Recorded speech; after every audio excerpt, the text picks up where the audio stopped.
Good afternoon, everybody. Good afternoon. Good afternoon, sir. Good afternoon. Last topic बताएंगे आप लोगों के बैच में क्या चल रहा था? Structure of protein, alpha और beta. ठीक है, याद आ गया। देखिए, लास्ट टाइम हम लोगों ने प्रोटीन से स्टार्ट करा था और प्रोटीन्स के बारे में मैंने आपको उनकी मोनोमेरिक यूनिट्स के बारे में ऑलरेडी डिस्क्रिप्शन दे दिया था। प्रोटीन्स ऐसे कॉम्प्लेक्स बायोपॉलीमर्स होते हैं जिनमें जो मोनोमेरिक यूनिट्स होती हैं those are amino acids and the various amino acids are held together through peptide linkages. हम अमीनो एसिड्स के बारे में समझ चुके थे कि अमीनो एसिड को अमीनो एसिड इसलिए कहा जाता है क्योंकि उसमें एक अमाइन ग्रुप भी होता है और एक एसिडिक ग्रुप भी होता है। और ये जितने भी अमीनो एसिड्स आप प्रोटीन के अंदर पढ़ते हैं ये सब अल्फा अमीनो एसिड्स होते हैं क्योंकि इनके अल्फा कार्बन पे COH और NH2 लगा होता है। ठीक है, out of the 20 amino acids of general occurrence मैंने आपको बताया था the simplest amino acid is glycine, जिसका जो कार्बन होता है द अल्फा कार्बन उस पर 2 H लगे होते हैं और वो ऑप्टिकली इनएक्टिव होता है। और बाकी सारे अमीनो एसिड्स में हम इसी अल्फा कार्बन पे से एक H हटा के कोई और ग्रुप लगा देते हैं तो वो कोई और अमीनो एसिड बन जाए। मैंने तो अभी खाया, मैं तो तेरे लिए बैठी हूं। क्षितिज, आप मेरी बात सुन रहे हैं ना? Yes sir. हाँ ठीक है। देखिए, तो अमीनो एसिड्स के बारे में मैंने उनकी क्लासिफिकेशन आपको करवा दी थी, एसिडिक, बेसिक एंड न्यूट्रल।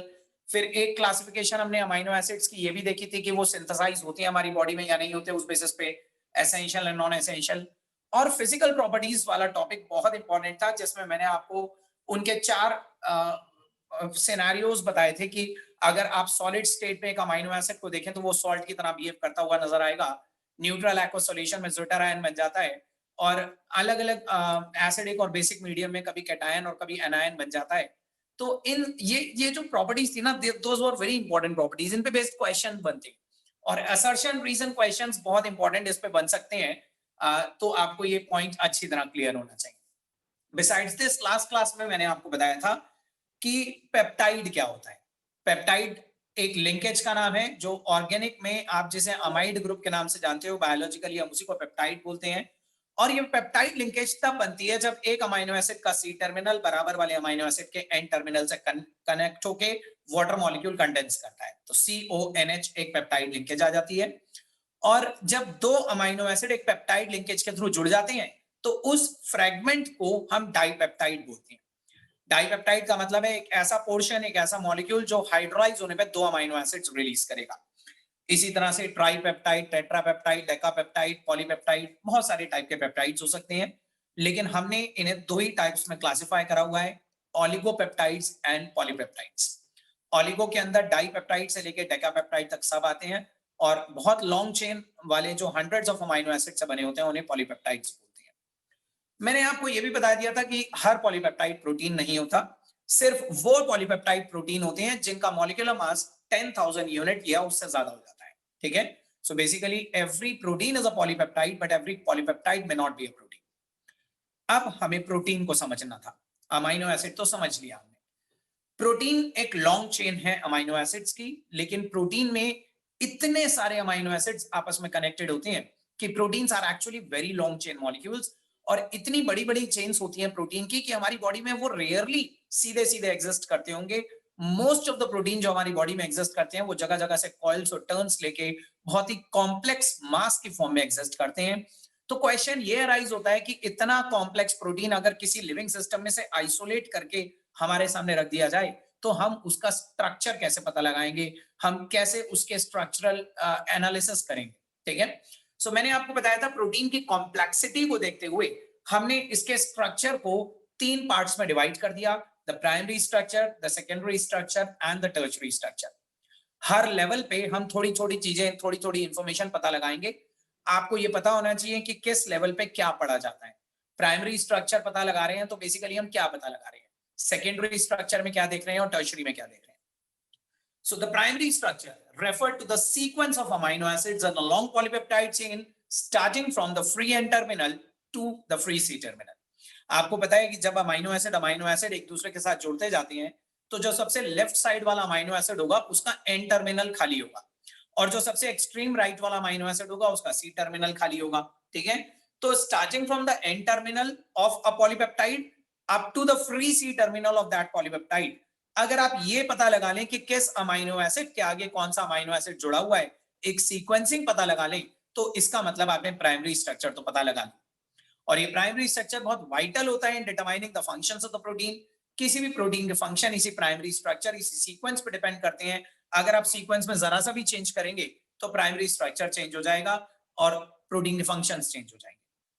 फिर दूसरा था सेकेंडरी स्ट्रक्चर।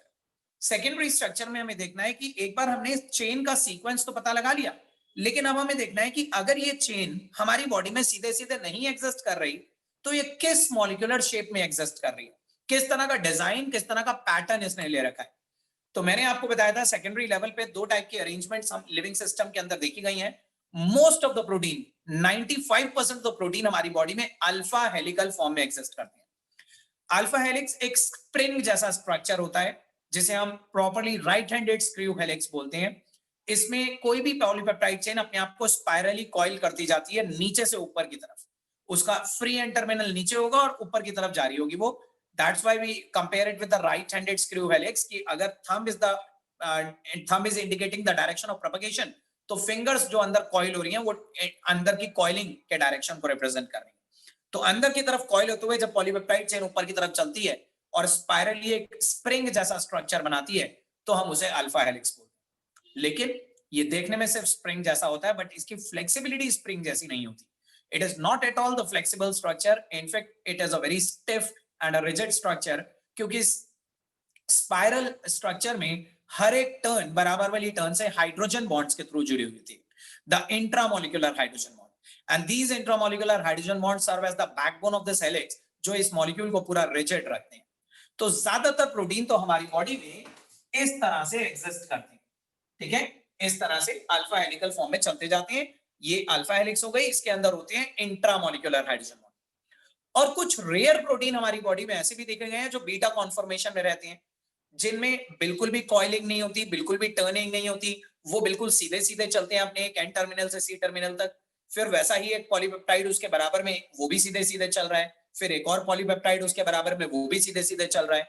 और बहुत सारे पॉलीपेप्टाइड अगर साइड बाय साइड ले करके उन्हें इंटरमॉलिक्यूलर हाइड्रोजन बॉन्ड के थ्रू कनेक्ट कर दिया जाए, तो इस तरह से एक series of polypeptide chains interconnected through hydrogen bond, वो बनाता है beta conformation. Beta conformation is a very simple structure. इसमें कोई फोल्ड्स नहीं आते, कोई टर्न्स नहीं आते, कोई कॉइल्स नहीं आती, सीधी सीधी चेन चलती हैं, ऊपर से चल के नीचे खत्म हो जाती हैं और आपस में इंटरकनेक्टेड होती है, ठीक है।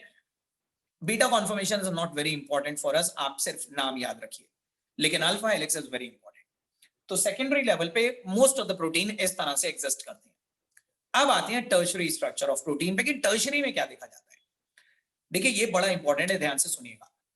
Under tertiary structure, we study the further foldings of the secondary structure.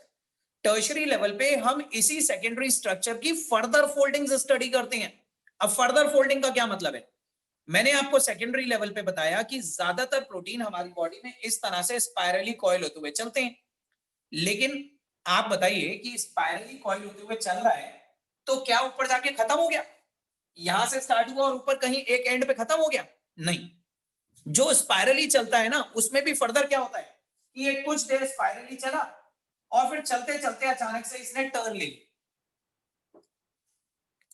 ठीक है, और फिर और टर्न ले ली और फिर और टर्न ले ली, और इतने ज्यादा टर्न्स, इतनी ज्यादा जगह से मुड़ गया, या इतनी जगह जगह से इसने टर्न ले लिया कि अल्टीमेटली एक बॉल लाइक मास बन गया, ठीक है।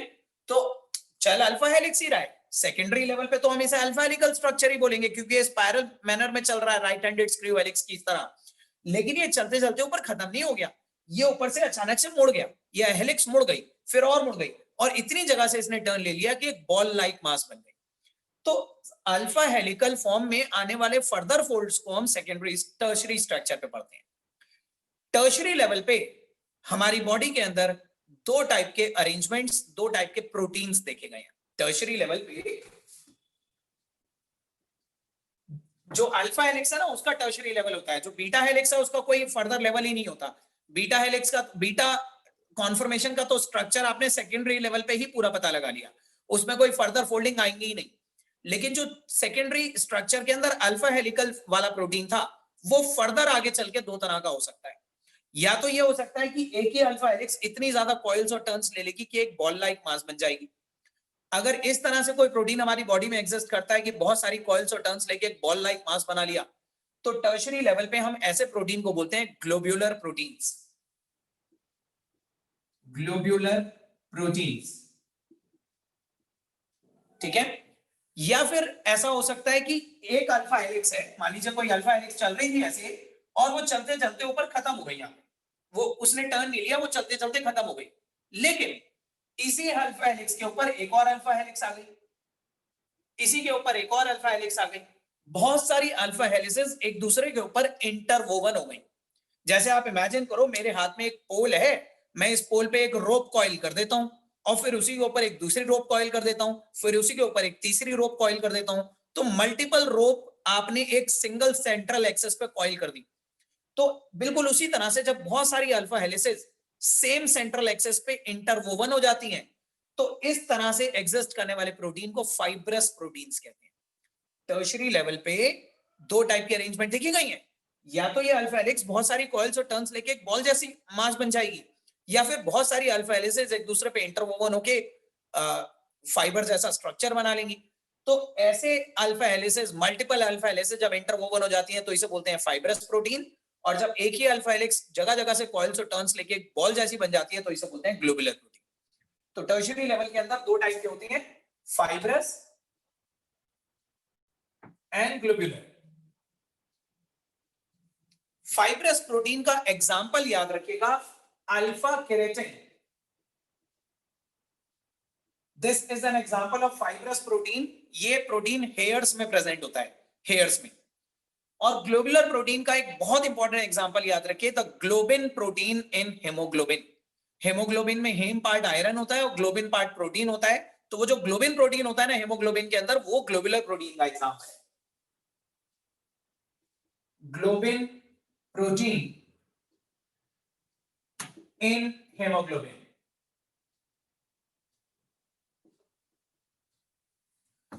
तो सेकेंडरी लेवल पे हमने अल्फा हेलिक्स पढ़ा था, उसी अल्फा हेलिक्स के फर्दर फोल्डिंग्स को, फर्दर एग्जिस्ट करने के तरीके को हमने टर्शियरी लेवल पे स्टडी करा।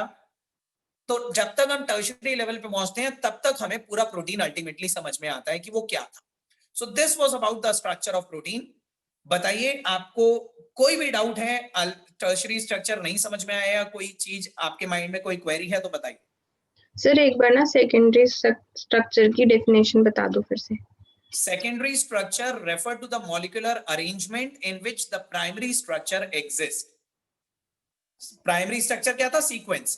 वो sequence सीधे नहीं exist कर रहा, तो वो किस shape में, किस pattern में exist कर रहा है, किस molecular arrangement में exist कर रहा है, तो primary structure की molecular arrangement को secondary structure बोलते हैं, और secondary structure की further foldings को tertiary structure में पढ़ा जाता है। Okay sir. सब लोगों को ग्लोबुलर प्रोटीन और फाइब्रस प्रोटीन क्लियर है? Yes sir. Yes sir. Yes sir. देखिए, उसके बाद प्रोटीन से रिलेटेड एक बहुत ही छोटा सा सिंपल सा topic, the last topic is denaturation of proteins.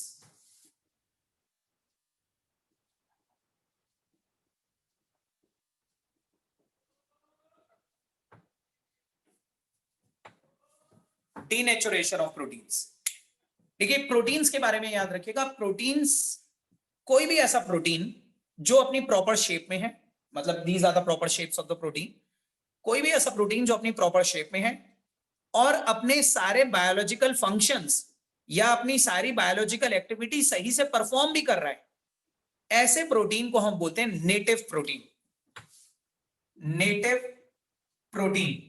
A native protein is a biologically active protein जिसकी शेप भी सही है और जिसके फंक्शंस भी सही से परफॉर्म हो रहे हैं। तो हमारी बॉडी में जितने भी एक्टिव प्रोटीन्स होते हैं जो सही से काम कर रहे हैं, अपनी सही अरेंजमेंट में है और सही से फंक्शन भी परफॉर्म कर रहे हैं, ऐसे प्रोटीन को नेटिव प्रोटीन्स कहते हैं। But when these native proteins are subjected to extreme conditions of temperature और pH, अगर आप किसी भी प्रोटीन को एक्सट्रीम टेम्परेचर्स पे ले जाएंगे, बहुत ज्यादा हाई टेम्परेचर या बहुत ज्यादा लो टेम्परेचर्स, या एक्सट्रीम पीएच पे ले जाएंगे, बहुत ज्यादा हाई पीएच या लो पीएच, तो प्रोटीन्स अपनी बायोलॉजिकल एक्टिविटी लूज कर देते हैं due to the changes caused in their due to the changes caused in their secondary structure, secondary and tertiary structure. देखो जब भी हम प्रोटीन को एक्सट्रीम कंडीशन टेम्परेचर प्रेशर पे ले जाते हैं ना, बहुत ज्यादा हाई टेम्परेचर या लो टेम्परेचर कर दिया या बहुत ज्यादा हाई पीएच या लो पीएच कर दिया, तो उससे प्रोटीन के सेकेंडरी और टर्शरी स्ट्रक्चर में चेंजेस आ जाते हैं। सेकेंडरी टर्शरी स्ट्रक्चर से हमारा मतलब है या तो उसकी कॉइल्स और कॉइल्ड अप हो जाएंगी या वो खुल जाएंगे, तो उनके स्ट्रक्चर में चेंज आता ही उनकी एक्टिविटी लूज हो जाएगी, वो अपने फंक्शन परफॉर्म करने बंद कर देंगे। प्राइमरी स्ट्रक्चर में चेंज नहीं आएगा, हीट करने से या पीएच वेरी करने से प्राइमरी स्ट्रक्चर चेंज नहीं होता। जिस प्रोटीन अमाइनो एसिड के आगे जो अमाइनो एसिड जुड़ा हुआ है वो वैसे ही रहता है, लेकिन without affecting the primary structure secondary और टर्शरी स्ट्रक्चर चेंज हो जाते हैं एक्सट्रीम टेम्परेचर और पीएच पे, जिसकी वजह से प्रोटीन अपनी बायोलॉजिकल एक्टिविटी लूज कर देता है, इनएक्टिव हो जाता है, और ऐसे प्रोटीन को हम बोलते हैं डीनेचर्ड प्रोटीन। तो याद रखिएगा, प्रोटीन की अगर आप चाहते हैं ना कि एक सही परफॉर्मेंस हो, ऑप्टिमम परफॉर्मेंस हो, तो आपको optimum conditions of temperature and pressure लेनी पड़ेंगी। बहुत ज्यादा high temperature and pH, optimum conditions of temperature and pH लेनी पड़ेंगी। बहुत ज्यादा हाई या लो टेम्परेचर भी नहीं होना चाहिए, बहुत ज्यादा हाई या लो पीएच भी नहीं होना चाहिए। एक इंटरमीडिएट वैल्यू ऑफ टेम्परेचर और पीएच पे प्रोटीन्स अपनी एक्टिविटी सही से परफॉर्म करते हैं, और उस प्रोटीन को हम नेटिव प्रोटीन कहते हैं। लेकिन जब भी प्रोटीन खराब हो जाता है, अपनी एक्टिविटी परफॉर्म करना बंद कर देता है, तो हम उसे डीनेचर्ड प्रोटीन कहते हैं। सो डीनेचुरेशन ऑफ प्रोटीन का मतलब समझ में आ गया? Yes sir. सर हाँ सर एक बार ये बता दो, आपने बोला था ना सेकेंडरी स्ट्रक्चर अफेक्ट होता है या नहीं होता, वो एक बार बता दो। वो मेरे अगर आप किसी भी प्रोटीन को हीट करोगे या बहुत ज्यादा कूल कर दोगे, बहुत ज्यादा लो टेम्परेचर पे ले जाओगे, तो इसकी जो फोल्डिंग्स हैं और जो कॉइलिंग है उनमें इफेक्ट आएगा। हीटिंग की वजह से या तो वो बहुत ज्यादा खुल जाएंगी, या कूलिंग की वजह से वो और ज्यादा रिजिड हो जाएंगी और ज्यादा स्टिफ्ड हो जाएंगी। तो उनके स्ट्रक्चर में अगर कोई चेंज आएगा ना सेकेंडरी या टर्शरी में, तो उनके फंक्शंस परफॉर्म होने बंद हो जाएंगे। अगर प्राइमरी स्ट्रक्चर में चेंज आता तो फंक्शन परफॉर्म होने बंद नहीं होते, बल्कि फंक्शन बदल जाते। प्राइमरी स्ट्रक्चर में चेंज आने से प्रोटीन बदल जाता है। मैंने आपको बताया था ना, primary structure is vital in determining the functions. अगर प्राइमरी स्ट्रक्चर में चेंज आ गया, मतलब सीक्वेंसिंग आगे पीछे हो गई, तो उससे प्रोटीन डीनेचर्ड नहीं होगा, बल्कि वो उस बदल जाएगा, उसके फंक्शंस बदल जाएंगे, उसकी फंक्शनिंग में चेंजेस आ जाएंगे। लेकिन अगर सेकेंडरी या टर्शरी स्ट्रक्चर में चेंज आ गया, तो फंक्शन परफॉर्म करने ही बंद कर देगा। तो एक्सट्रीम कंडीशंस ऑफ टेम्परेचर और पीएच पे प्रोटीन की एक्टिविटी लूज हो जाती है because of the changes caused in its secondary और tertiary structure without affecting its primary structure. Sir primary structure में भी अगर अफेक्ट आता है, अगर जैसे आपने बताया ना अमीनो एसिड बदल जाता है, तो उससे भी तो कई बार डिजीजेस कॉज हो जाते हैं, तो फिर तब वो नहीं बोलेंगे उसे डीनेचुरेशन? डीनेचुरेशन का मतलब है प्रोटीन की बायोलॉजिकल एक्टिविटी खत्म हो जाना।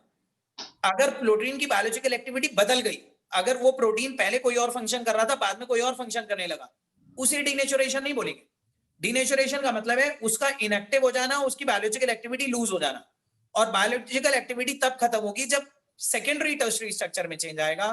प्राइमरी स्ट्रक्चर में चेंज आने से उसका सिर्फ फंक्शन बदल जाएगा, लेकिन वो परफॉर्म तो करता रहेगा। Okay sir. ठीक है, यस सर।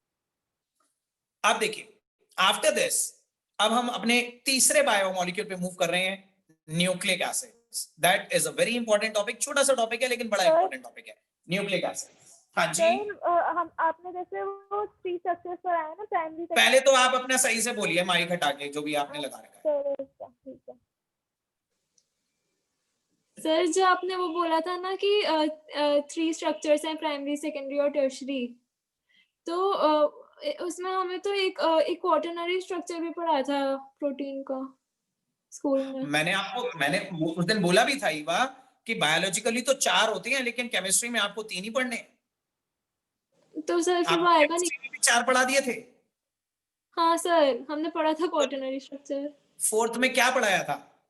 सर कि कुछ जो प्रोटीन्स होते हैं वो कंपोज होते हैं 2 या फिर मोर पॉलीपेप्टाइड चेन्स से, और उनको कहते हैं सब यूनिट्स कहते हैं। उन्हें कुछ ऐसा बताया था। फिर कुछ बताया था कि उनका अरेंजमेंट जो होता है उसको कहते हैं, उनका जो स्पेशल अरेंजमेंट होता है उसको कहते हैं हम क्वाटरनरी स्ट्रक्चर।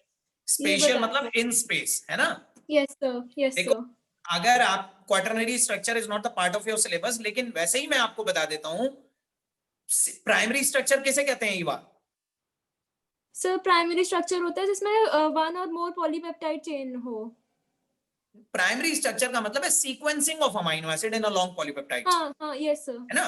अब वो प्राइमरी स्ट्रक्चर किस मॉलिक्यूलर शेप में एग्जिस्ट कर रहा है, वो है सेकेंडरी लेवल। ठीक है, जैसे प्राइमरी Yes, sir. स्ट्रक्चर सीधे नहीं एग्जिस्ट कर रहा, इस तरह से कॉइल हो गया तो हम कहेंगे सेकेंडरी स्ट्रक्चर हो गया। Yes sir. इस सेकेंडरी स्ट्रक्चर में आने वाली फर्दर फोल्डिंग्स को हम बोलते हैं टर्शरी स्ट्रक्चर। Yes sir. और अगर इस टर्शरी स्ट्रक्चर में फर्दर फोल्डिंग आ जाए तो वो होता है क्वाटरनरी स्ट्रक्चर। जैसे मैंने आपको बताया कि ये एक अल्फा हेलिक्स है, ध्यान से सुनना ये बात, ये एक अल्फा हेलिक्स यस है। सर। यस अगर सर। इसी के ऊपर एक और अल्फा हेलिक्स कॉइल हो जाए तो वो क्या बन जाएगा, tertiary. Fibrous protein, tertiary structure. Tertiary के अंदर आएगा फाइब्रस प्रोटीन, है ना। लेकिन अगर ये फाइब्रस प्रोटीन भी चलते चलते मुड़ जाए, दोनों दो अल्फा हेलिसेस कॉइल हो रही थी वो भी फोल्ड हो गई आगे चल के, तो वो क्वाटरनरी लेवल पे स्टडी करा जाएगा। आप बस इतना थ्योरेटिकली याद रखो कि क्वाटरनरी स्ट्रक्चर में टर्शरी स्ट्रक्चर की फर्दर फोल्डिंग्स को, फर्दर फोल्ड्स को स्टडी करा जाता है। लेकिन हमें नहीं पढ़ना वो सब क्या है, कि उनकी फर्दर फोल्डिंग क्या होती है, उनके कोई नाम वाम नहीं बताए होंगे आपको। Okay sir. यस सर, कुछ नहीं बताया था, बस समझा दिया था ये क्या होता हाँ, तो वो उतना भी समझना भी नहीं है, वो भी बायोलॉजिकली होता है, केमिस्ट्री में तो हम पढ़ते ही नहीं है वो। है। Okay sir. ठीक है, आप देखिए नेक्स्ट हम स्टार्ट कर रहे हैं nucleic acids.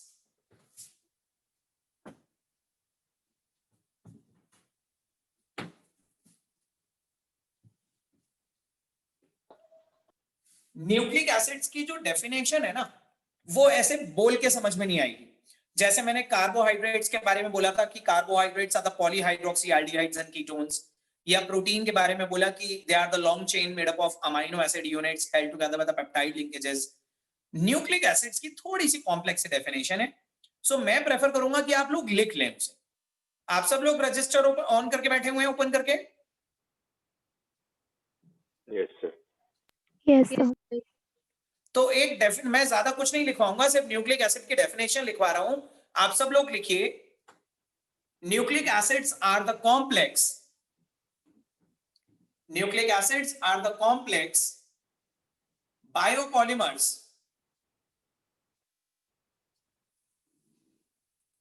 nucleic acids are the complex biopolymers of high molecular mass, complex biopolymers of high molecular mass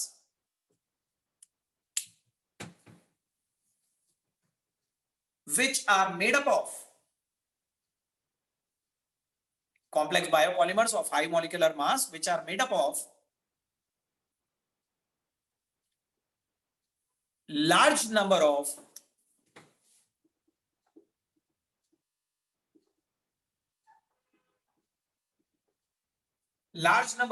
nucleotide units, large number of nucleotide units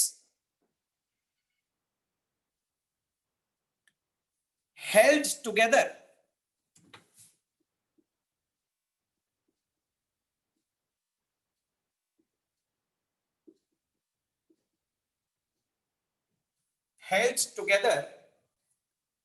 through phosphodiester linkages, held together through phosphodiester linkages, phosphodiester linkages between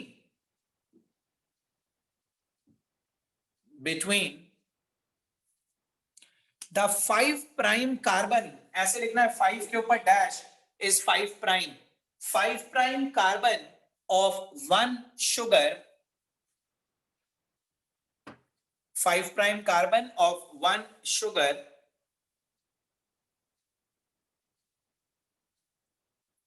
and the 3 prime carbon of another sugar, and the 3 prime carbon of another sugar.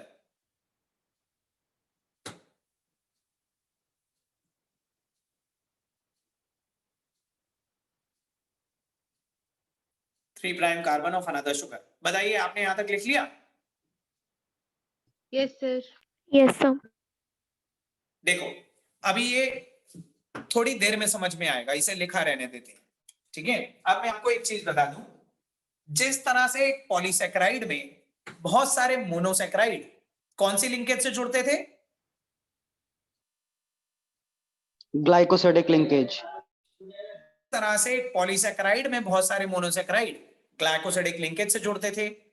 जिस तरह से protein में बहुत सारे amino acid peptide linkage से जुड़ते थे, बिल्कुल उसी तरह से न्यूक्लिक एसिड्स में बहुत सारे न्यूक्लियोटाइड फॉस्फोडाइस्टर लिंकेज के थ्रू जुड़ते हैं। तो न्यूक्लिक एसिड भी पॉलीमेरिक चेन्स होती हैं जिनकी मोनोमेरिक यूनिट का नाम होता है न्यूक्लियोटाइड्स, और उन न्यूक्लियोटाइड को ज्वाइन करने वाली लिंकेज का नाम होता है फॉस्फोडाइस्टर लिंकेज। हम अपनी इस पूरी स्टडी में ग्रेजुअली ये समझेंगे कि न्यूक्लियोटाइड क्या होता है, देखने में कैसा होता है ये, और फॉस्फोडाइस्टर लिंकेज क्या होती है, हम ये ग्रेजुअली समझेंगे। लेकिन एक बार मैं फिर बता दूं, हम जो पढ़ रहे हैं न्यूक्लिक एसिड, ये पॉलीमर्स हैं। और सब लोग बताइए, इनके मोनोमर का नाम क्या है? न्यूक्लियोटाइड। न्यूक्लियोटाइड। और उन न्यूक्लियोटाइड को ज्वाइन करने वाली लिंकेज का नाम क्या है? फॉस्फोडाइस्टर। फॉस्फोडाइस्टर। लेकिन अभी हमें इन दोनों में से कुछ भी नहीं मालूम कि ये क्या होता है, ये क्या होता है, तो वो हम समझेंगे ग्रेजुअली। सही है। अब देखिए ध्यान से, universally there are only 2 nucleic acids found in all living systems. Universally living systems के अंदर सिर्फ 2 ही न्यूक्लिक एसिड्स होते हैं, DNA and RNA, which are called the deoxyribonucleic acids and the ribonucleic acid.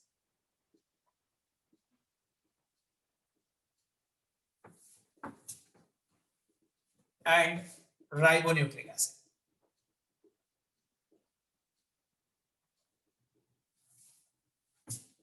DNA and RNA। देखिए, ऐसा नहीं है कि बहुत सारे न्यूक्लिक एसिड होते हैं और मैंने कोई 2 एग्जांपल दे दिया आपको, ये होते ही 2 हैं। ठीक है, nucleic acid are just of 2 types. ऐसा नहीं है कि 1-2 और होते होंगे। There are just 2 nucleic acids found in every living system, the DNA and RNA, deoxyribonucleic acid and ribonucleic acid। ठीक है, हम इस पूरे न्यूक्लिक एसिड वाले टॉपिक में बेसिकली हम डीएनए और आरएनए को ही समझेंगे। सही है।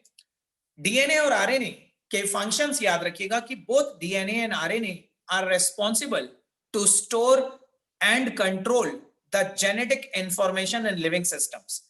डीएनए और आरएनए रेस्पॉन्सिबल होते हैं लिविंग सिस्टम्स में, लिविंग ऑर्गेनिजम्स में जेनेटिक इंफॉर्मेशन को स्टोर और कंट्रोल करने के लिए। जेनेटिक इंफॉर्मेशन का मतलब है हेरिडिटरी फीचर्स को कंट्रोल करते हैं ये। एक पेरेंट से ऑफस्प्रिंग पे कौन कौन से कैरेक्टरिस्टिक, कौन कौन से ट्रेट्स ट्रांसफर होने हैं, ये कलेक्टिवली डीएनए और आरएनए के पैरामीटर्स पे डिसाइडेड होता है। ठीक है, तो आप समझ रहे हो ना, डीएनए और RNA are responsible to store and control the genetic and the hereditary information in living systems. Clear है?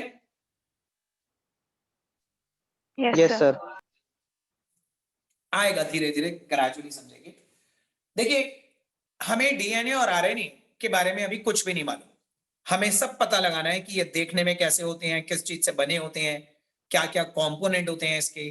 तो हम क्या करेंगे, अगर हम डीएनए और आरएनए के बारे में पता लगाना चाहते हैं तो हम इन्हें वाटर से हाइड्रोलाइज करेंगे। मैं आपको पहले भी बता चुका हूं, पॉलीमर की ये प्रॉपर्टी होती है कि जब हम किसी भी पॉलीमर को वाटर से हाइड्रोलाइज करते हैं तो वो पॉलीमर अपने मोनोमर में स्प्लिट अपार्ट हो जाता है। ठीक है, तो हमने सोचा कि अगर हमें ये पता लगाना है कि डीएनए क्या है या आरएनए क्या है। देखो, डीएनए और आरएनए कोई हमने तो बनाए नहीं, ये तो नेचुरल कंपाउंड्स हैं, नेचर में बने बनाए एग्जिस्ट करते हैं लिविंग सिस्टम्स के अंदर। तो इनके बारे में हमें कैसे पता चला? हमें कैसे पता चला कि अंदर से कैसे होते हैं, इनका फॉर्मूला क्या होता है, इनके स्ट्रक्चर्स कैसे होते हैं? तो उसके लिए हमने क्या करा कि बॉडी में से डीएनए और आरएनए को आइसोलेट करके उसे वाटर से हाइड्रोलाइज करा, और हमने देखा कि वाटर से हाइड्रोलाइज होने पे उसके अंदर से क्या क्या रिलीज हुआ, क्योंकि वाटर की ये नेचर होती है कि वो चीजों के बॉन्ड तोड़ देता है। ठीक है, तो अगर आपको किसी भी पॉलीमर के मोनोमर को स्टडी करना है तो उस पॉलीमर को वाटर से हाइड्रोलाइज कर दो, सारे मोनोमर अलग अलग हो जाएंगे, फिर आप स्टडी कर लेना क्या क्या निकला। तो हमने डीएनए और आरएनए के साथ भी ऐसा ही करा। हमने डीएनए और आरएनए को वाटर से हाइड्रोलाइज करा और हमने देखा कि उसके अंदर से क्या क्या निकलता है। इस स्टडी को बोलते हैं प्राइमरी स्ट्रक्चर। हम सबसे पहले डीएनए और आरएनए का प्राइमरी स्ट्रक्चर पता लगा रहे हैं। प्राइमरी स्ट्रक्चर का मतलब होता है कोई चीज, किसी के कंपोनेंट्स क्या है, वो किस चीज से बनी हुई है। ठीक है, so primary structure of DNA और आरएनए में सबसे पहले स्टार्ट करवा रहा हूं। इसके अंदर हम डीएनए और आरएनए को वाटर से हाइड्रोलाइज करेंगे और देखेंगे कि उसके अंदर से क्या क्या निकला। समझ रहे हो ना? Yes, sir. Yes, sir. तो देखिए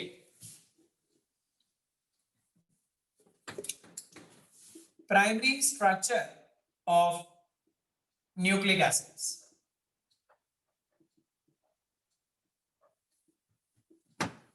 देखिए डीएनए और आरएनए, इन्हें जब हमने वाटर से हाइड्रोलाइज करा, चाहे डीएनए को वाटर से हाइड्रोलाइज कर लीजिए या आरएनए को वाटर से हाइड्रोलाइज कर लीजिए, जब हमने डीएनए और आरएनए को वाटर से हाइड्रोलाइज करा तो हमने देखा दोनों में से ही तीन तीन तरह के कंपोनेंट निकले।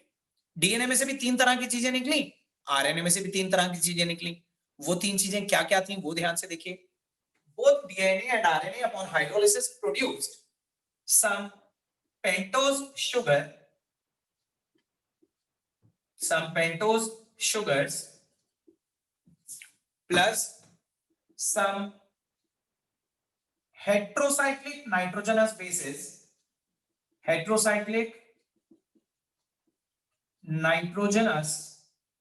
bases plus some phosphate group.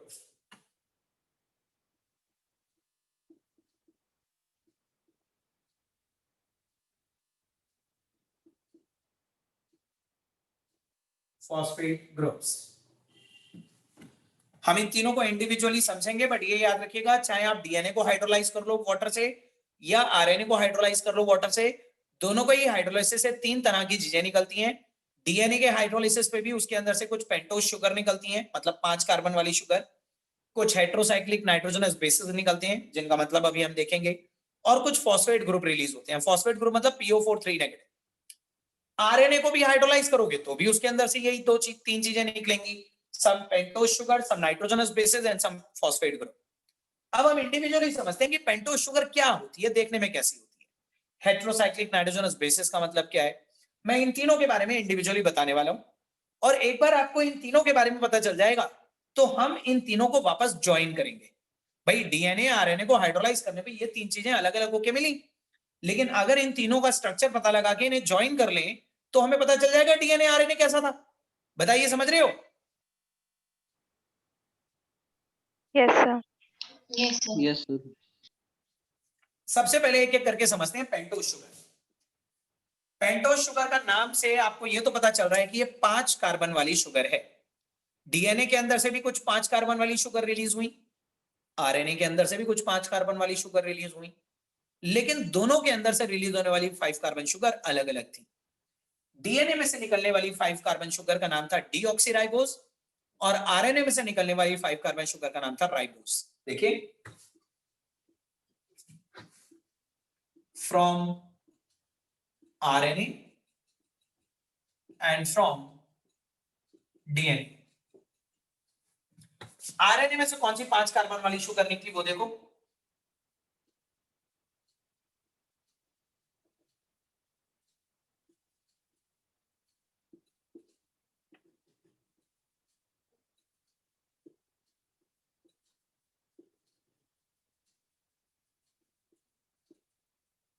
This is the structure of ribose.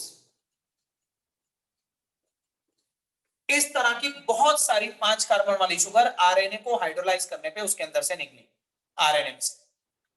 DNA में से निकली डीऑक्सीराइबोज। अब देखिए राइबोज ये बना हुआ है, डीऑक्सीराइबोज चेक करिएगा, बहुत ही माइनर सा डिफरेंस होता है। सर ये फ्यूरान नहीं है? ये राइबोज शुगर है। अच्छा, furan is not a sugar, furan is a base.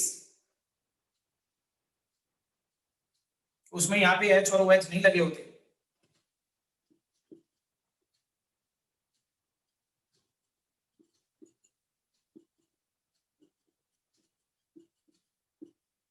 देखिए ध्यान से देखिए, कार्बन नंबर 1 पे OH ऊपर है, 2 और 3 पे नीचे है आरएनए में, राइबोज में। डीऑक्सीराइबोज में देखिए कार्बन नंबर 1 बिल्कुल वैसा ही है, कार्बन नंबर 3 भी बिल्कुल वैसा ही है, 4 भी बिल्कुल वैसा ही है। चेंज होगा कार्बन नंबर 2 पे। आरएनए में आप देख रहे हैं कार्बन नंबर 2 पे ऊपर H और नीचे OH है। डीएनए में कार्बन नंबर 2 पे ऊपर H और नीचे भी H ही होता है, ऊपर H नीचे भी H। O होता ही नहीं है, और क्योंकि इस राइबोज में से O निकल गया इसीलिए इसका नाम हो गया डीऑक्सी राइबोज।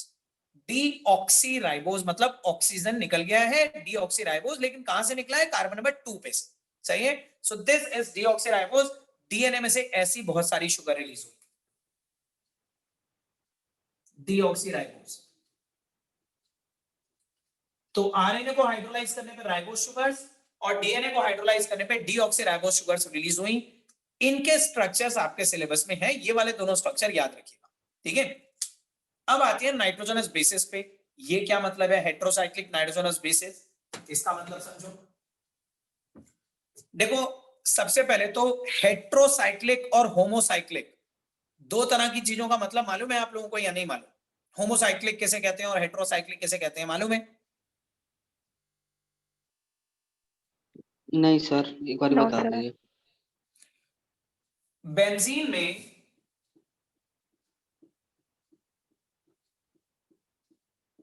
सारे कार्बन कार्बन कार्बन कार्बन होते हैं ना। Yes sir. Yes, sir. अगर पूरी की पूरी रिंग एक ही तरह के एटम से बनी हुई है तो वो है homocyclic. Benzene is a homocyclic ring. लेकिन अगर मैं इनमें से 5 कार्बन और एक कोई और एटम लिया हूं, से नाइट्रोजन लिया हूं, तो ये हेट्रोसाइक्लिक हो गई, इसमें दो अलग अलग तरह के एटम आ गए। तो हेट्रोसाइक्लिक रिंग मतलब जो एक एटम से नहीं बनी हुई, उसमें कोई दूसरा एटम भी आ रहा होगा जरूर। और अगर वो दूसरा एटम नाइट्रोजन है और उस नाइट्रोजन के पास लोन पेयर भी है सो दैट वो बेस की तरह एक्ट कर सके, तो हम ऐसी रिंग्स को बोलेंगे हेट्रोसाइक्लिक नाइट्रोजनस बेसिस। तो हेट्रोसाइक्लिक नाइट्रोजनस बेसिस का मतलब है कुछ ऐसे रिंग स्ट्रक्चर्स जिसमें सारे कार्बन नहीं थे, बीच बीच में नाइट्रोजन भी थे, और वो नाइट्रोजन लोन पेयर कंटेन करने की वजह से बेसिक एक्ट कर रहे थे। तो ऐसे सिस्टम्स को हेट्रोसाइक्लिक नाइट्रोजनस बेसिस कहा गया। आप समझे हेट्रोसाइक्लिक नाइट्रोजनस बेसिस मतलब किस तरह के structures? Yes, sir. Yes sir. कुछ ऐसे रिंग स्ट्रक्चर्स जिसमें बीच बीच में नाइट्रोजन एटम भी थे और उनपे लोन पेयर भी फ्री था, जिसकी वजह से वो बेस की तरह एक्ट करते थे। अब इनके प्रॉपर स्ट्रक्चर्स नहीं करने, लेकिन मैं थोड़ा सा आइडिया दूंगा आपको टेंटेड। तो हेट्रोसाइक्लिक नाइट्रोजनस बेस का मतलब तो समझ गया, लेकिन ये याद रखिएगा ये हेट्रोसाइक्लिक नाइट्रोजनस बेस भी स्ट्रक्चरली दो टाइप के होते हैं। Nitrogenous bases, heterocyclic nitrogenous bases are of two types. Two types. अब वो कौन कौन से दो टाइप्स होते हैं वो देखिए। एक होते हैं प्यूरीन्स और एक होते हैं पिरिमिडीन्स।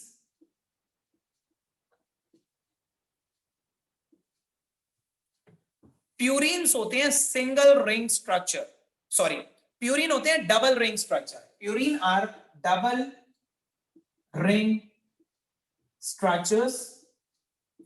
पिरिमिडीन होते हैं सिंगल रिंग स्ट्रक्चर्स। जैसे ध्यान से देखो, मान लो मैं एक स्ट्रक्चर बना रहा हूं, ध्यान से देखना।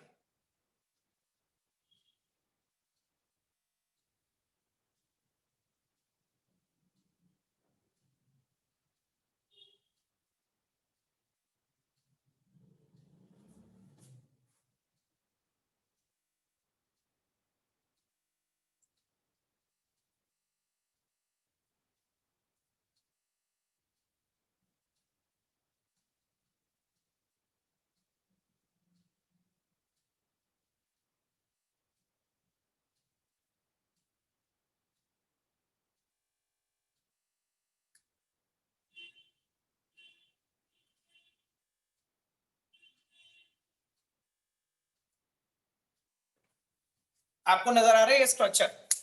इसमें एक रिंग है कि दो रिंग है? दो। एक 6 एटम्स वाली रिंग है और एक 5 एटम्स वाली रिंग है, और वो दो रिंग्स कंडेंस्ड हैं, दोनों में नाइट्रोजन एम्बेडेड है। तो अगर डबल रिंग स्ट्रक्चर होता है ना, इस तरह की दो रिंग्स होती हैं, दोनों में नाइट्रोजन एम्बेडेड होते हैं, तो इन डबल रिंग वाले स्ट्रक्चर्स को बोलते हैं प्यूरीन्स। लेकिन अगर इस तरह की एक ही रिंग होगी बस और उसमें नाइट्रोजन लगे होंगे तो उन्हें बोलेंगे पिरिमिडीन्स। सो होते दोनों नाइट्रोजनस बेसिस हैं, लेकिन अगर डबल रिंग्स हैं तो प्यूरीन्स और सिंगल रिंग है तो पिरिमिडीन। ठीक है। प्यूरीन 2 टाइप के होते हैं और पिरिमिडीन 3 टाइप के होते हैं। प्यूरीन के एग्जांपल्स हैं, प्यूरिन के दो टाइप्स होती हैं, एडेनाइन जिसे हम कैपिटल ए से रिप्रेजेंट करते हैं, गुएनाइन कैपिटल जी से रिप्रेजेंट करते हैं। Adenine and guanine are the examples of purines, the double ring structure. ये जो मैंने आपके सामने बना रखा है, ये एडेनाइन का स्ट्रक्चर बना रखा है। This is adenine. आपको याद नहीं करना, लेकिन सिर्फ याद रखें कि डबल रिंग होती है इसके अंदर। सो एडेनाइन गुएनाइन में डबल रिंग्स होती हैं। और पिरिमिडीन जो सिंगल रिंग वाले होते हैं वो तीन तरह के होते हैं, साइटोसिन, थायमीन एंड यूरेसिल, जिन्हें हम कैपिटल सी, कैपिटल टी और कैपिटल यू से रिप्रेजेंट करते हैं। Cytosine, thymine and uracil. तो टोटल मिला के डबल रिंग और सिंगल रिंग टोटल मिला के कितने नाइट्रोजनस बेसेस हो गए? 5। A, G, C, T and U. इन 5 में से कौन कौन से डीएनए में से निकले और कौन कौन से आरएनए में से निकले, वो आपको याद रखनी है। डीएनए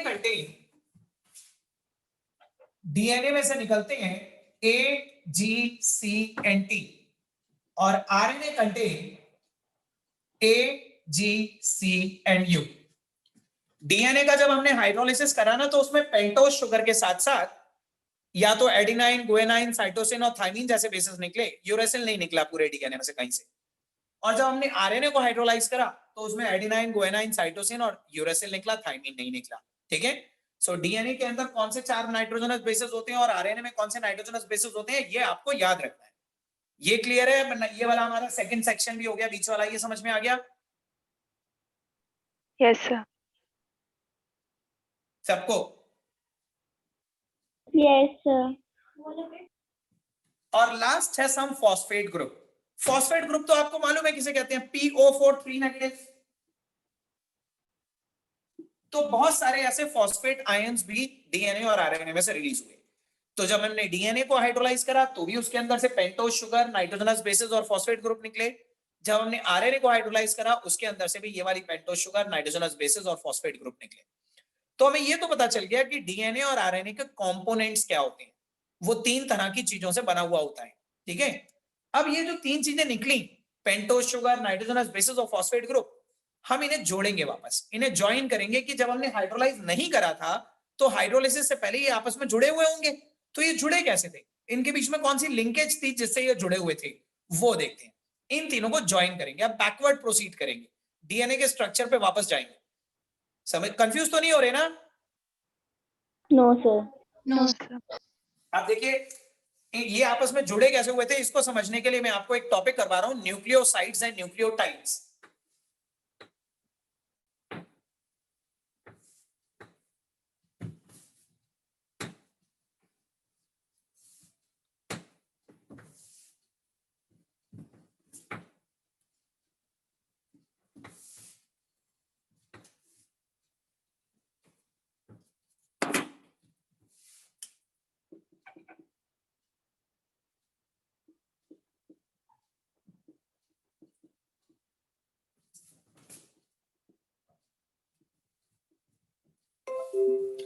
सबसे पहले न्यूक्लियोसाइड समझते हैं, फिर उसके बाद न्यूक्लियोटाइड समझेंगे। देखिए दिव्यांशी, मुझे बताओ 3 चीजें क्या क्या निकली थी डीएनए में से? Sir some pentose sugar, some nitrogenous bases, heterocyclic nitrogenous bases और फॉस्फेट, सम फॉस्फेट ग्रुप। ठीक है। अब इनमें से पहले 2 चीजों को जोड़ेंगे। पहले हम पेंटोज शुगर और नाइट्रोजनस बेसिस को ज्वाइन करते हैं। देखो कोई भी पेंटोज शुगर बना देता हूं मैं यहां पे।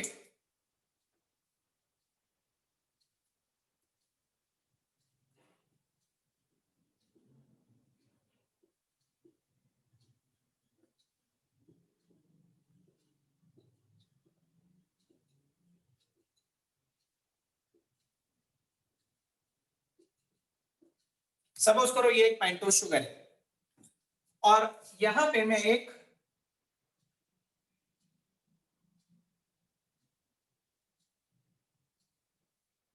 ये बीच में नाइट्रोजन लगा हुआ है, नाइट्रोजन पे हाइड्रोजन है।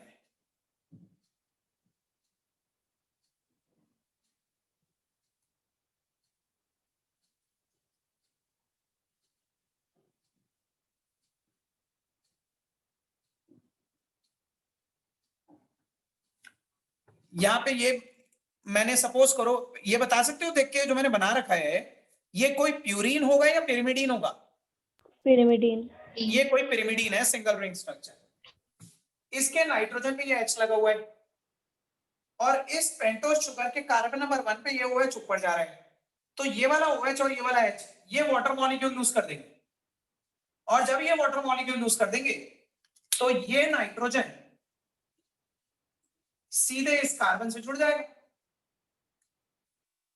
और ये नाइट्रोजन कार्बन लिंकेज जो आ जाती है ना, इसे बोलते हैं एन ग्लाइकोसिडिक लिंकेज।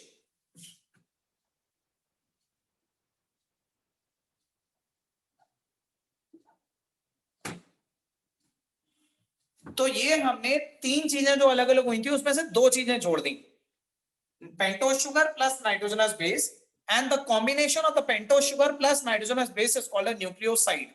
ये न्यूक्लियोसाइड बन गया, ठीक है। ये पेंटोस शुगर है, ये नाइट्रोजनस बेस है, मैं यहां पे लिख देता हूं nucleoside. Nucleoside is pentose sugar plus nitrogenous base. Pentose sugar plus nitrogenous base का जो कॉम्बिनेशन है उस उतने पोर्शन को न्यूक्लियोसाइड बोलते हैं। और इसी न्यूक्लियोसाइड में मैं वो तीसरा कंपोनेंट फॉस्फेट ग्रुप भी जोड़ दूं तो वो न्यूक्लियोटाइड बन जाएगा, ठीक है। तो अब वो देखो वो कैसे जोड़ा जाएगा, पहले तो मैं यहीं पे मार्क कर देता हूं, इतना पोर्शन न्यूक्लियोसाइड है, ठीक है। मैं इसी में चेंज कर रहा हूं, आप ध्यान से देखना।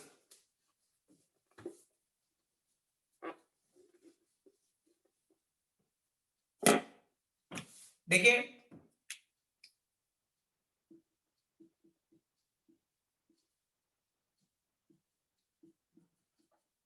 इसे पहचानते हैं, ये P लिखा है सेंटर में, H3PO4। This is an oxo acid of phosphorus. Phosphorus के जो ऑक्सो एसिड करवाए थे उसमें से ये फास्फोरिक एसिड H3PO4, सही बताया आपने। इस पे 3 OH लगे हुए हैं। अब देखिए इसका ये OH और ये कार्बन नंबर 5 पे लगा हुआ ये OH, अगर ये OH और ये OH वाटर मॉलिक्यूल निकाल दें तो बीच में एक O बचेगा, यहां से H और यहां से OH निकल गया और ये जुड़ गया आपस में। तो ये जब न्यूक्लियोसाइड पे फॉस्फेट ग्रुप भी जुड़ गया तो ये पूरा यहां से यहां तक हो गया न्यूक्लियोटाइड। न्यूक्लियोटाइड तो न्यूक्लियोसाइड तो होता है pentose sugar plus nitrogenous base, और न्यूक्लियोटाइड क्या होता है? Nucleotide is nucleoside plus phosphate group. आई बात समझ में आपको? Yes sir. Yes, sir. सबको आ गई ना यहां तक? यस मिताली बताओ, डीएनए को हाइड्रोलाइज करने पे कितनी चीजें निकली थी? Sir 3। 3, pentose sugar, nitrogenous base और फॉस्फेट ग्रुप। Yes sir. हमने उन तीनों को जोड़ दिया यस सर। तो क्या ये डीएनए बन गया? Yes sir. और सब भी बताइए, क्या ये हमने डीएनए को हाइड्रोलाइज करने पे 3 तरह की चीजें निकली थी, हमने तीनों को जोड़ दिया तो क्या ये डीएनए बन गया? No sir. No sir. Oh, sir. क्यों? क्यों दिशा? Sir, सर क्योंकि न्यूक्लियोटाइड मिलके बनते हैं ना, और उसकी डीएनए की मोनोमेरिक यूनिट न्यूक्लियोटाइड होती है, तो देखो आप इसे समझ, ठीक है दिशा सही बोल रहे हो। मिताली आप इसे समझो, मिताली यस सर। डीएनए और डीएनए को हाइड्रोलाइज करने पे 3 तरह की चीजें निकली थी, लेकिन एक एक तो नहीं निकली थी ना, एक पेंटोस शुगर तो नहीं निकली थी, एक फॉस्फेट ग्रुप तो नहीं निकला था, या एक नाइट्रोजनस बेस तो नहीं निकला था। बहुत सारे नाइट्रोजनस बेस, बहुत सारी पेंटोस शुगर और बहुत सारे फॉस्फेट ग्रुप निकले थे। अभी तो हमने एक एक को जोड़ा है तो एक न्यूक्लियोटाइड बन गया। This is a monomeric unit of DNA. ये डीएनए आरएनए की एक मोनोमेरिक यूनिट है। अब इसी न्यूक्लियोटाइड के ऊपर एक और न्यूक्लियोटाइड, उसके ऊपर एक और न्यूक्लियोटाइड, उसके ऊपर एक और न्यूक्लियोटाइड जोड़ दूंगा मैं तो एक पॉलीन्यूक्लियोटाइड चेन बनेगी, वो डीएनए हो। उसे जब आपने हाइड्रोलाइज करा था तो आपके सारे न्यूक्लियोटाइड के फॉस्फेट ग्रुप भी अलग हो गए थे, पेंटोस शुगर भी अलग हो गए थे और नाइट्रोजनस बेस भी अलग हो गए थे। आप लोग समझ रहे हैं इस बात को या नहीं? Yes sir. Yes sir. मैं आपको और क्लियरली बताता हूं, थोड़ा सा डीप एनालिसिस करिए। आकृति आप मुझे बताइए कि एक पॉलीसैकेराइड को हाइड्रोलाइज करने पे उसके अंदर से बहुत सारे क्या निकलते थे? Sir monosaccharide. लेकिन क्या वो मोनोसैकेराइड फर्दर हाइड्रोलाइज हो सकता था? नहीं। इसी तरह से एक प्रोटीन को हाइड्रोलाइज करने पे बहुत सारी क्या निकलती थी उसके अंदर से? प्रोटीन को हाइड्रोलाइज करने पे बहुत सारे अमीनो एसिड। मल्टीपल आवाजें कहां से आ रही हैं?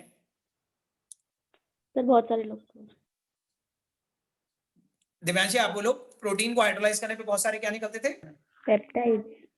Amino acids. Okay, amino. लेकिन क्या वो अमाइनो एसिड फर्दर हाइड्रोलाइज हो सकता था? No sir. नहीं। तो हमने पिछले दोनों बायोमोलिक्यूल में देखा कि मोनोसैकेराइड जो मोनोमेरिक यूनिट थी वो फर्दर हाइड्रोलाइज नहीं होती थी, या प्रोटीन की जो मोनोमेरिक यूनिट थी अमाइनो एसिड वो फर्दर हाइड्रोलाइज नहीं होती थी। लेकिन डीएनए और आरएनए की जो मोनोमेरिक यूनिट है ना, न्यूक्लियोटाइड, वो भी हाइड्रोलाइज हो सकती है। एक्चुअली वो न्यूक्लियोटाइड भी, ये एक मोनोमेरिक यूनिट है, लेकिन ये मोनोमेरिक यूनिट भी हाइड्रोलाइज हो गई थी। इसके भी 3 टुकड़े हो गए थे। इसका नाइट्रोजनस बेस अलग हो गया था, फॉस्फेट ग्रुप अलग हो गया था, पेंटोज शुगर अलग हो गई थी। पहले तो हमने उन 3 फ्रैगमेंट को जोड़ के एक मोनोमर तैयार करा है, और अब ऐसे मोनोमर को मोनोमर के ऊपर जोड़ेंगे तो पूरा पॉलीमर तैयार होगा। समझ रहे हैं? डीएनए का जो मोनोमेरिक यूनिट होता है न्यूक्लियोटाइड, वो खुद भी हाइड्रोलाइज हो जाता है। और जब हमने डीएनए को हाइड्रोलाइज करा था तो उसके हाइड्रोलाइसिस से हमें बहुत सारे मोनोमर नहीं मिले, बल्कि मोनोमर के भी फ्रैगमेंट मिले। पहले तो हमें उन फ्रैगमेंट को जोड़ के एक एक मोनोमर तैयार करना पड़ेगा, और फिर वैसे बहुत सारे मोनोमर को जोड़ के पूरी पॉलीमरिक चेन बनेगी, जो डीएनए आरएनए की एक चेन होगी। समझ रहे हैं या नहीं?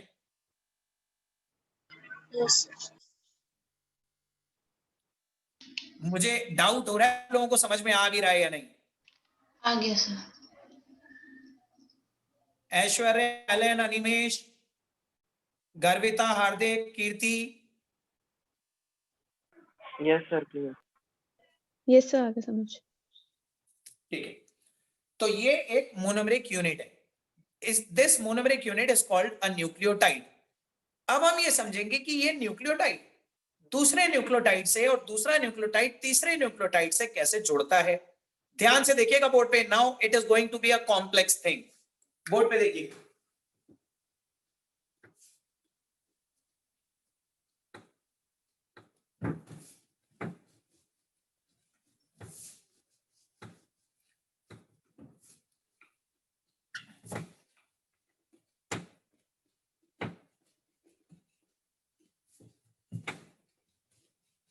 सर्दियों में मिटता भी नहीं है।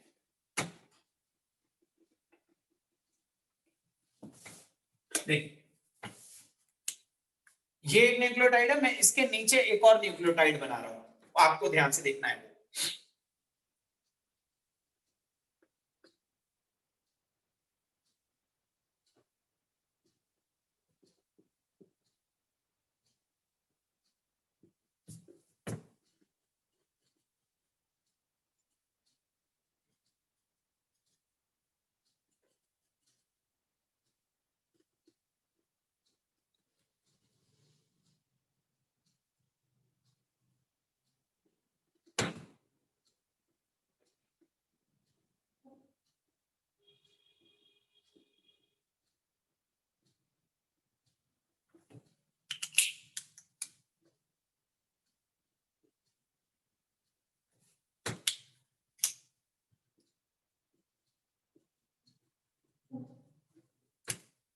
ये एक और न्यूक्लियोटाइड बनाया मैंने नीचे वाला। Yes sir. इसके अंदर ये पेंटोज शुगर है, ये साइटोसिन बेस है, सपोज करो सी लगा दिया मैंने साइटोसिन, वहां पे टी लगा दिया थाइमीन, और ये इसका फॉस्फेट ग्रुप है। पहले मैं आपको इसकी नंबरिंग बताता हूँ, नंबरिंग कैसे करी जाती है। सब लोग बहुत ध्यान से देखिएगा। देखिए, ये जो पेंटोज शुगर है, सब लोग बताइए, ये जो पेंटोज शुगर है, क्या इसके अंदर सारे नाइट्रोजन है या कुछ कार्बन भी होते हैं? कुछ कार्बन भी है। इनफैक्ट ज्यादातर तो कार्बन ही होते हैं, नाइट्रोजन तो एक आध होता है। तो इसके कार्बन को, ये जो पेंटोज शुगर होती है, सॉरी, ये जो नाइट्रोजन बेस होता है ना, इसके कार्बन को हम 1 2 3 4 5 ऐसे नंबरिंग कर देते हैं। और क्योंकि नाइट्रोजनस बेस के कार्बन को हम ऑलरेडी 1 2 3 4 5 असाइन कर चुके हैं, इसलिए जो पेंटोज शुगर के कार्बन है इन्हें हम 1 प्राइम 2 प्राइम 3 प्राइम 4 प्राइम और 5 प्राइम मार्क करेंगे, ठीक है, क्योंकि 1 2 3 4 5 हम ऑलरेडी उसको कर चुके हैं नाइट्रोजनस बेस को, इसलिए 1 डैश 2 डैश 3 डैश हम पेंटोज शुगर के कार्बन को बोलते हैं। आपको 2 कार्बन नंबर पे ध्यान देना है, सब लोग ध्यान दीजिए, 3 प्राइम कार्बन और 5 प्राइम कार्बन। किसी भी शुगर का 3 प्राइम कार्बन ये है जो यहां से OH नीचे आ रहा है, ठीक है, और 5 प्राइम कार्बन ये होता है ऊपर वाली शुगर जो फॉस्फेट ग्रुप का होता है, ठीक है। इसी तरह से बताओ ये कौन सा कार्बन है?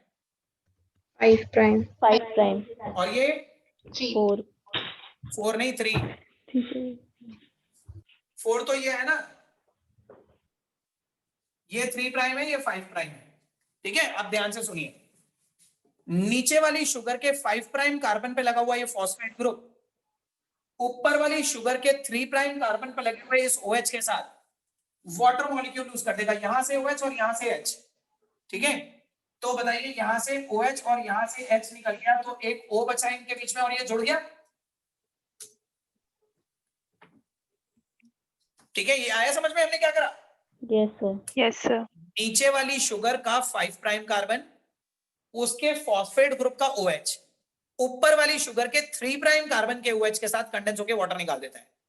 इसी तरह से यहां पे अगर मैं ये डबल बॉन्ड साइड में कर दूं और OH ऊपर कर दूं तो ये ऊपर 3 प्राइम कार्बन के साथ ऊपर वाले न्यूक्लियोसाइड के 3 प्राइम कार्बन के साथ जुड़ जाएगा।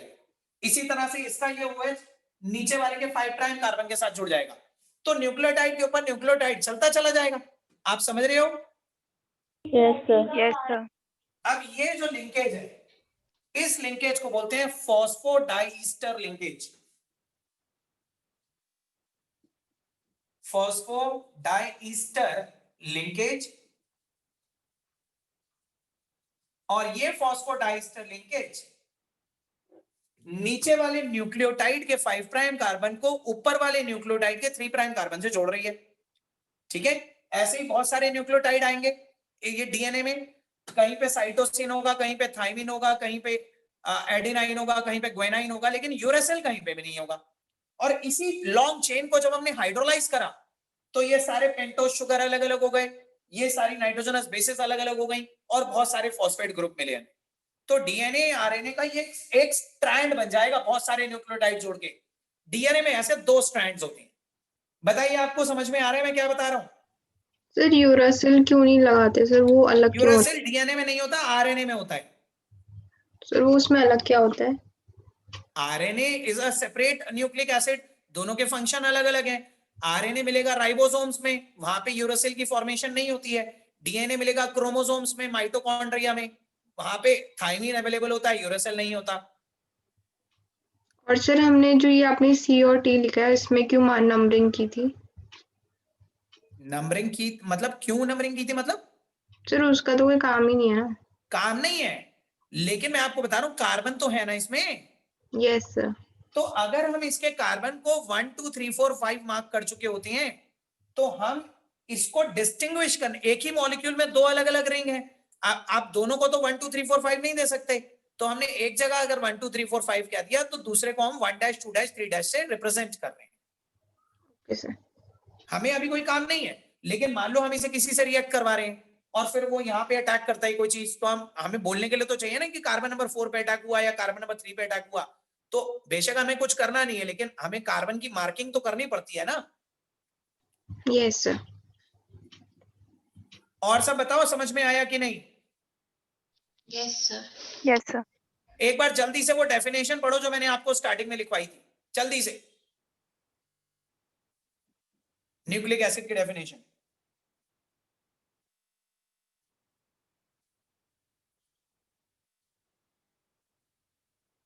पढ़ ली सर। आ गई समझ में? Yes sir. Yes sir. अब देखिए यहां से आपका बचा है 15-20 मिनट का चैप्टर, और वो हम कल सुबह नहीं रखता, अब क्लास दोपहर को ही रख लूंगा, इसीलिए मैंने आज दोपहर को रख ली, क्योंकि आप कल सुबह थोड़ा आपको प्रॉब्लम होती है। सर इसका ये थैंक यू सर। अभी वो बचा है मतलब। दिशा दोबारा बोलो। सर ये एक मतलब ये न्यूक्लिक एसिड का ही हो गया है, फिर भी और बचा है इसका? न्यूक्लिक एसिड भी बचा है 15 मिनट का, ओके सर। उसके बाद 5 मिनट का विटामिन, फिर चैप्टर खत्म। Okay sir. विटामिन बस 5 मिनट लगेंगे करने में, विटामिन आपके बोर्ड के सिलेबस में नहीं है। सर फिर क्या कराओगे कल, फिर 15-20 मिनट? मेटलर्जी करवाऊंगा। Okay sir. मेटलर्जी वाला चैप्टर करना है, कॉम्पिटिटिव पॉइंट ऑफ व्यू से इंपॉर्टेंट है, और श्रिंकल के स्कूल के में भी आएगा, श्रिंकल ICSE सिलेबस की है, तो सर वैसे भी करेंगे। हाँ जी। सर आपने कोऑर्डिनेशन के भी अपने वाले नोट्स नहीं भेजे थे।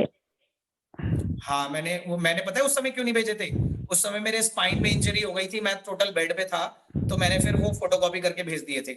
और अभी मैं इतनी एक्स्ट्रा क्लासेस ले रहा हूँ ना सारे दिन, दूसरे बैचेस की भी, पता नहीं ऑनलाइन के चक्कर में सिलेबस बहुत पीछे चल रहा है, तो मेरे को नोट्स बनाने का टाइम नहीं मिल रहा, लेकिन मैं अभी बस आपका सबका सिलेबस खत्म हो जाए फिर मैं नोट्स बना के आपको भेज दूंगा। Okay sir. लेकिन मैंने आपको वैसे नॉर्मल फोटो वो नोट्स तो भेज दिए ना फोटो। Yes sir. हाँ मैं सर तो अपनी सेल्फ नोट बना के भेजूंगा। हाँ बोलो। तो सर वो रजिस्टर में मेंटेन कर लें, एक्स्ट्रा पार्ट बाद में ऐड कर लेंगे। हाँ डेफिनेटली, इसीलिए तो भेजे, आप अपनी पढ़ाई तो करो पूरी। Okay sir. ठीक है।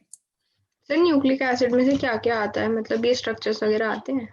स्ट्रक्चर कोई भी नहीं आएगा, स्ट्रक्चर सिर्फ ये पेंटोस शुगर के 2 स्ट्रक्चर्स पूछे जाते हैं एग्जाम में। न्यूक्लिक एसिड में यही, what is a nucleoside, what is a nucleotide, the difference between nucleoside and nucleotide, DNA और आरएनए के डिफरेंसेस, डीएनए आरएनए का यूज। अभी एक मैं टॉपिक करवाऊंगा सेकेंडरी स्ट्रक्चर ऑफ डीएनए, वो पूरा पैराग्राफ लिखने के लिए आ जाता है। अब बहुत सारी चीजें अभी मैं बताऊंगा जो आती हैं। सर हमारे तो भी जितने भी पेपर हुए सब में बस डिफरेंस ही आते हैं इस चैप्टर में से।